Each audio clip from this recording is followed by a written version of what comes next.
Welcome to Procurement Block, a podcast all about digital transformation in procurement and supply chain, and how blockchain, risk management, and change management all factor in. I'm your host, April Harrison, Marketing Director for Trust Your Supplier. I'm a procurement novice, eager to learn more from the people who are at the forefront of procurement innovation. On today's episode, I am being schooled by Susan Walsh, the classification guru.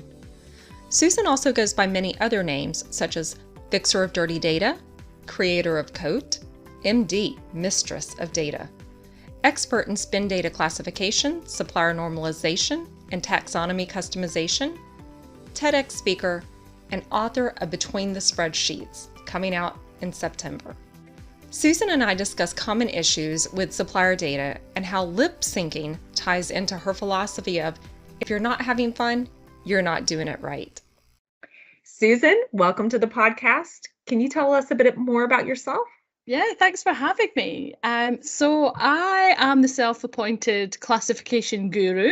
I have been classifying spend data in procurement for a decade now. I also normalize suppliers and build customized taxonomies for procurement teams.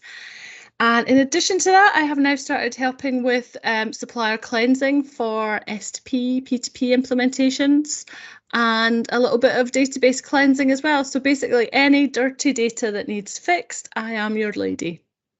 And I do want to start with just a really fun question. If you had one superpower, what would that be? What would it be? I think reading minds. Reading minds. Yeah. That's an interesting one because I'm not sure who would want to know what's in some people's minds. Well, I think you'd really see how true people really are. That's true. Yeah. Yeah, I think that'd be interesting from an experimental point of view. I mean, flying would be pretty cool as well. Yeah, you could be really efficient though with the mind reading. So for example, like with a coworker or a partner or something, you wouldn't have to do a lot of talking. You would just or preempt the questions in a negotiation. Oh, there you go. Head of the game, yeah, see? There you go. Yes. So I'm with you on the flying too. I feel like mine would be some sort of either flying or transporting myself in some way. Like, how did they do it in Harry Potter? I can't remember the term where they can go. Not teleporting, is it? I don't think so. They have to do training for it. But anyway, I would be interested in that. Yeah, but then time travel would also be pretty cool. I would love to go back in time and see how it used to be. Yeah, that would be cool. Not so interested in the future, but I'd love to see where we've come from. Yeah. I think we're both fans of Outlander, so that would be. Oh yeah, of course, yeah. So on to our more serious topics. Although I don't know it's going to be completely serious. Yeah, that's right. So as you know, I'm a procurement novice, so I do need you to school me a bit on supplier data, and I'm going to start with a question that really shows how green I am to procurement. As you mentioned, telling us a bit about yourself, that you are the classification guru, and you mentioned things like taxonomy and those types of things. Can you help me understand that a bit? Because I don't really understand what all those are. Yeah, sure. And actually, take advantage of being the newbie in procurement. Ask all the questions that people who've been in procurement for a while are scared to ask now because they've been in procurement for a while. There's still a lot of people out there in procurement with a lot of questions. They just don't want anyone to know that they don't know the answers. Yeah. So the first thing is with a taxonomy, it can also be called a category tree. And that is what I use to classify my data. So it might have a level 1, a level 2, a level 3. Level 1 might be IT, level 2 might be hardware, and then level 3 might be laptop, desktop, or tablet. But if you were to think about it in a more everyday setting, then if you are doing any kind of online shopping, there are taxonomies used to categorize the products, like if it's clothing, If you have clothing, then it might be under ladies, then it might be under dresses, and then you might have summer dresses, evening dresses. That's all a hierarchy and a categorization as well. So it's a kind of an intimidating word, but actually it's probably used a lot in everyday life and we don't even realize it. Yeah, I mean, that makes a lot of sense when you talk about online shopping. I definitely get that. So, yeah, so it's kind of breaking things down into their smaller groups. Yeah. So Okay. that then you can do things like analysis or reporting. So you might want to know how many suppliers do I have in IT? Or how much am I spending on laptops? And when you have your classified data, you can start to answer those questions. Yeah. Okay, that makes sense for sure. So that there's a lot of analysis involved. Analysis can be a scary word. It's just ordering your data in a way that makes more sense. You can look for cost savings or better negotiations with your suppliers, supplier rationalization opportunities. You might have 50 suppliers for office supplies, you only need 2 or 3. And Right. that knock-on effect of the cost of having that supplier on the system, processing invoices, that's all unaccounted costs that nobody ever really thinks about. Yeah. Well, at my local Staples, Post-its are quite expensive. So it does help to get down to, even the Well, smaller things, that's right? a really great example because, you might be, as a single person, going off to Staples to buy some Post-it notes, but as an organization, you could be buying them at half the price from a different supplier. Okay. Or you could have different suppliers charging different prices for the same thing, but without categorizing your data, like, without categorizing your Post-it notes into office supplies or even more detail like sticky notes, you wouldn't know that. Yeah. Okay. Well, good. I'm glad I came up with a good example. So it sounds like you spend a lot of time with data. And based on your experience, how healthy do you think the current state of supplier data is in general? Um, so it's not very good and has not been probably for decades. You hear the people talking about how people have been complaining about the same issues for a long time.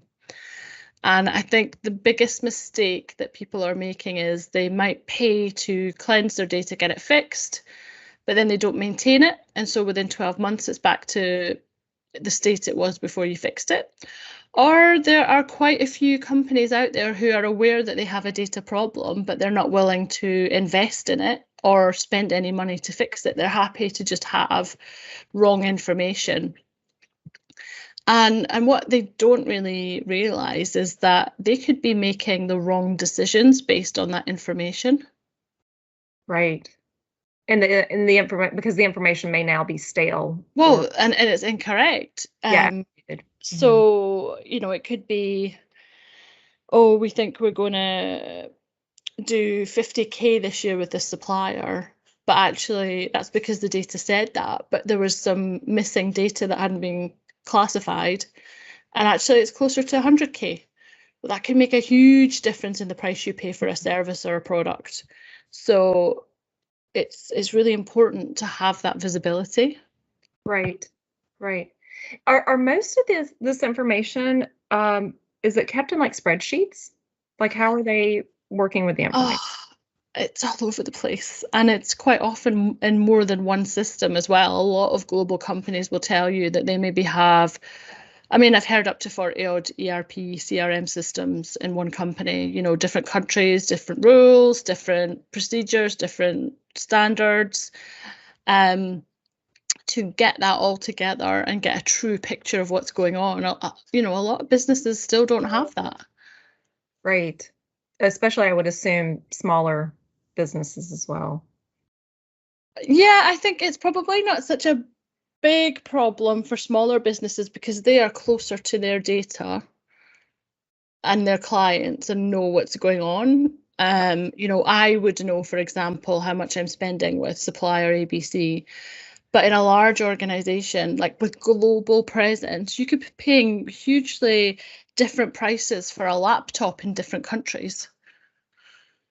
But until you have all the data in one place together, and the other thing is, you can have different column names in each data set for the same thing. So, supplier name, vendor name, supplier, vendor, company, it's all the same thing. So you have to standardize all that before you put it together so that you really get a true picture of what's going on.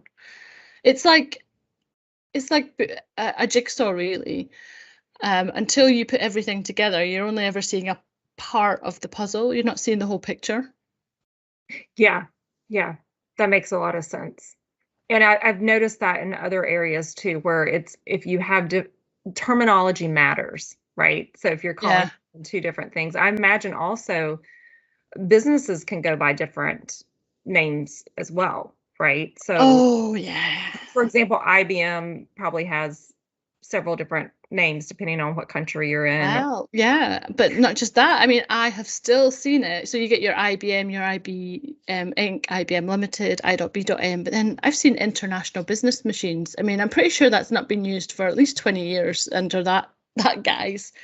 Same with ADP is a payroll company. Their full name is Automatic Data Processing. Okay.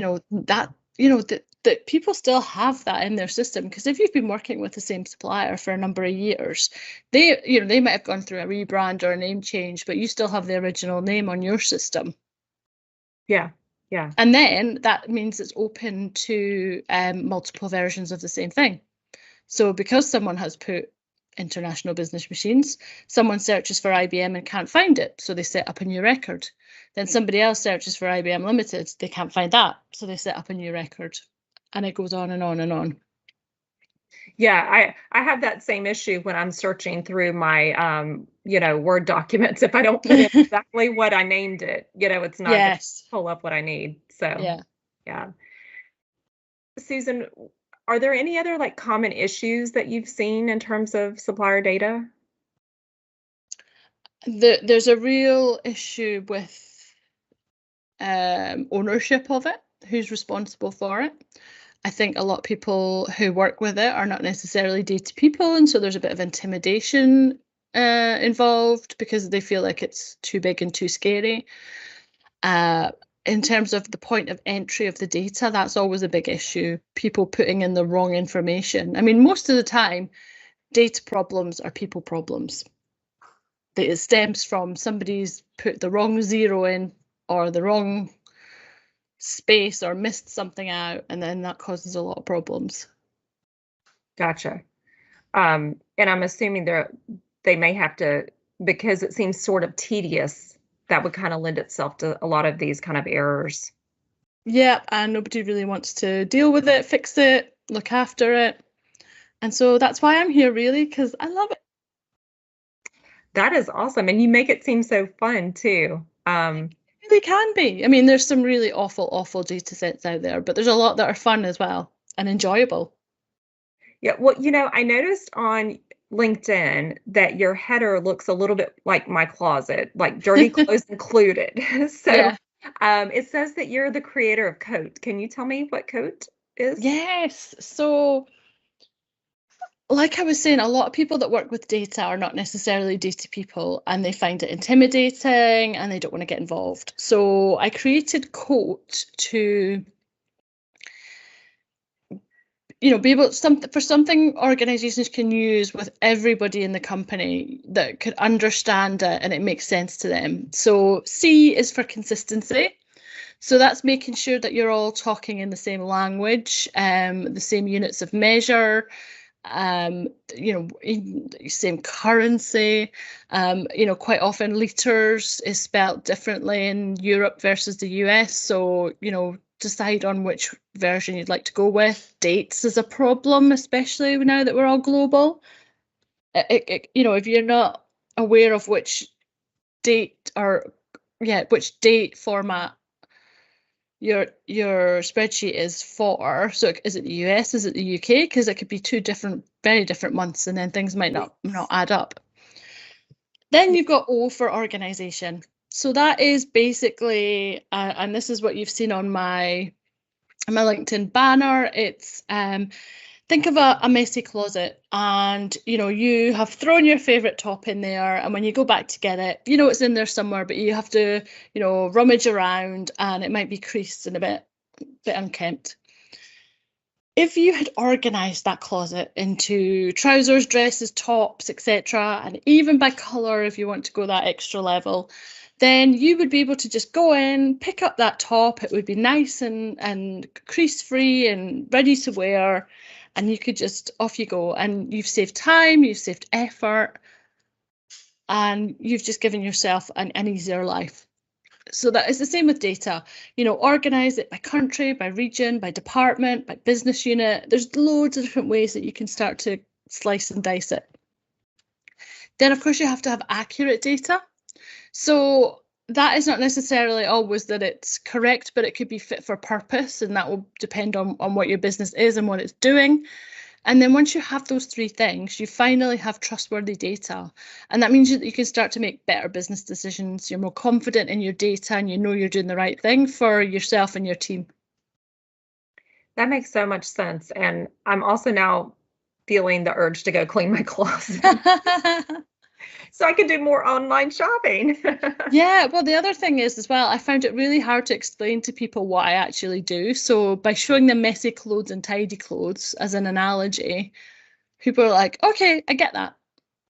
Yeah, it certainly helps with me as well. So I appreciate it. I noticed it right away. I was like, that is something that I can relate to. Brilliant. Yeah, and sort of that also, that the maintenance you were talking about, like your clothes, you have to maintain them, right? You've got to wash them and, make sure they're not wrinkled and that kind of thing. So, yeah, that's a really good analogy. Thank you for that. From the bit of research I've done, it seems like suppliers are often asked to complete a lot of questionnaires to provide the procurement teams this visibility into their compliance with areas like GDPR, or diversity is a big one right now. Yeah. Do you see any scope of improvements that could be done to this area? So certainly within the whole diversity arena, I'm getting asked a lot about if I can categorize diverse suppliers. People want to know and start measuring that. It's a huge hot topic. But the thing is, with data, you can track anything you want if you have the information. So you have to just think about, at the start of your project, when you're collecting the information, what's your end objective?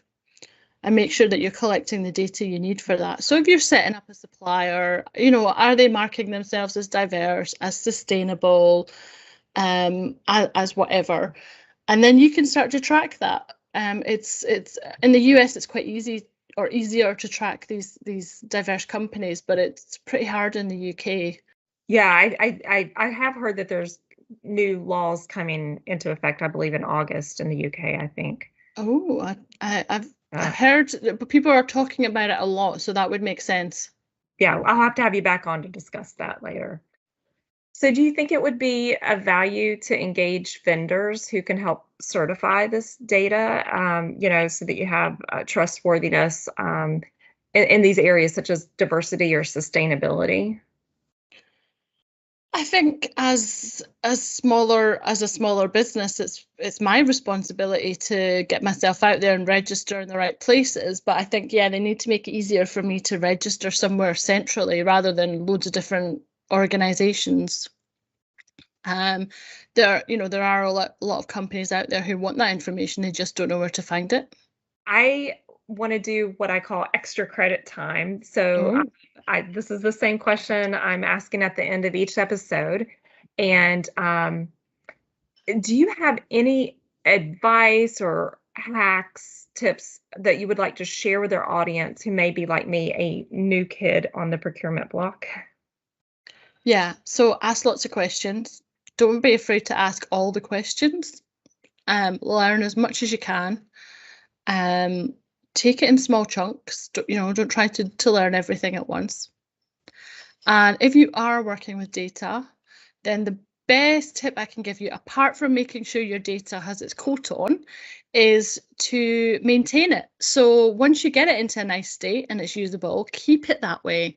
Look at it monthly or quarterly.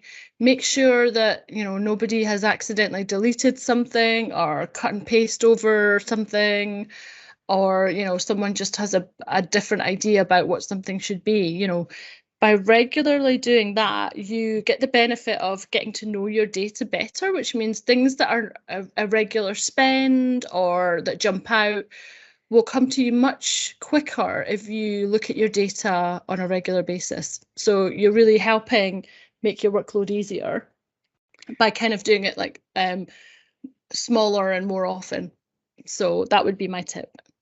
I love that. Make sure your data has its coat on. Yeah. And it sounds like it needs regular trips to the dry cleaners. Well, yes, it does. Yeah, definitely.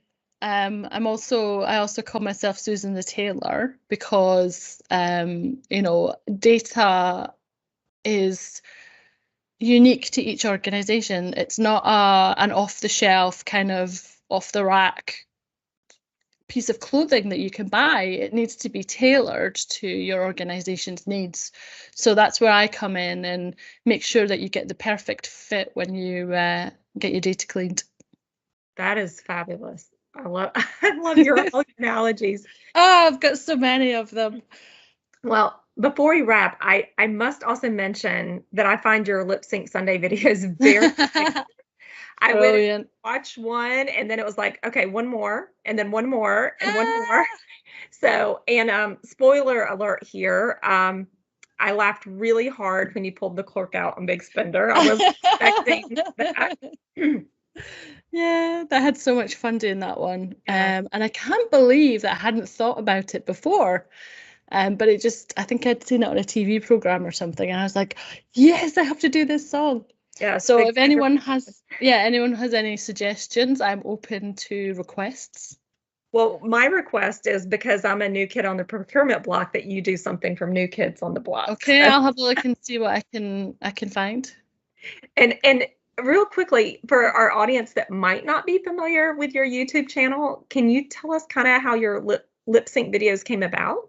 Yeah, absolutely. It was about just over a year ago, just when lockdown started, and someone challenged me to a lip sync off, and it kind of just spiraled from there.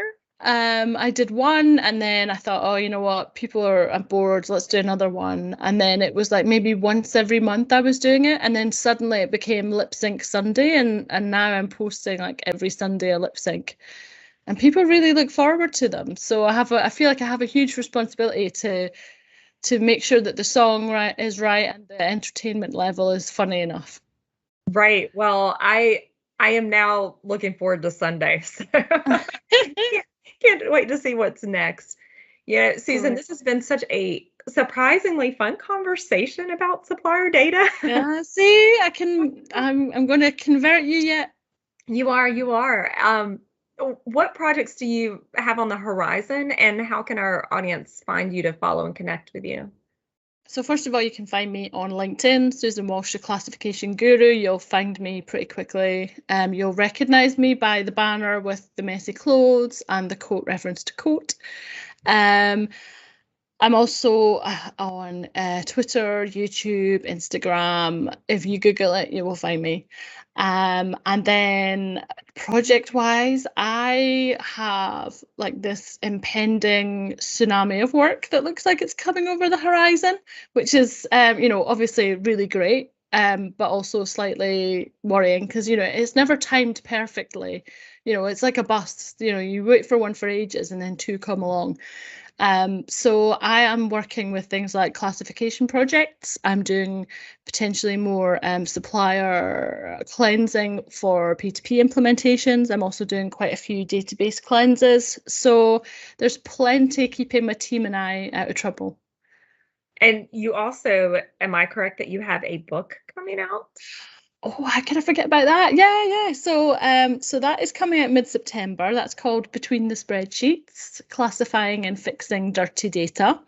And again, that is, I decided to write that, not because I particularly wanted to write a book. I don't even really read books, but I really felt like there's a whole area of procurement, and actually to an extent data as well, that is neglected, and that's the cleansing part, and also the classification and the normalization and the taxonomy.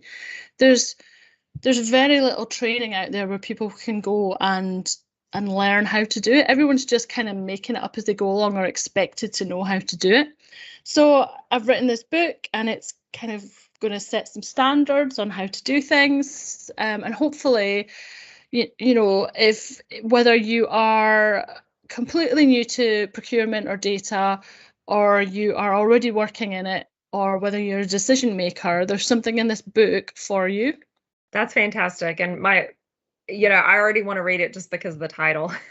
Well, that's what I really wanted a fun title that reflected my personality. And I really want non-data people, as much as data and procurement people, to pick it up and go, that looks really interesting. You know, there's probably something in it even for non-procurement data people as well. There's some really good stories in there. Well, if it's anything like you, it's going to be an interesting read. So it's kept the essence of me, which I was really pleased about. The last thing I wanted was to lose my tone in the book. Yeah. And become just another formal book. So yeah, there's definitely lots of fun and entertainment in there. Well, I look forward to reading that. And Susan, thank you so much for schooling me on supplier data. And I would love to have you on again in the future. It'd be my pleasure. Thank you so much. You're welcome. Take care. Thank you. That's it for this episode of Procurement Block. I'd like to thank our guest, Susan Walsh, for joining me on the show. Procurement Block is produced by Trust Your Supplier. You can reach us at procurementblock.com. Show notes are available on our website, and you can leave your questions and comments via the listener comment form. Thank you for learning with me today. I'll leave you with wise words from Benjamin Franklin. An investment in knowledge pays the best interest.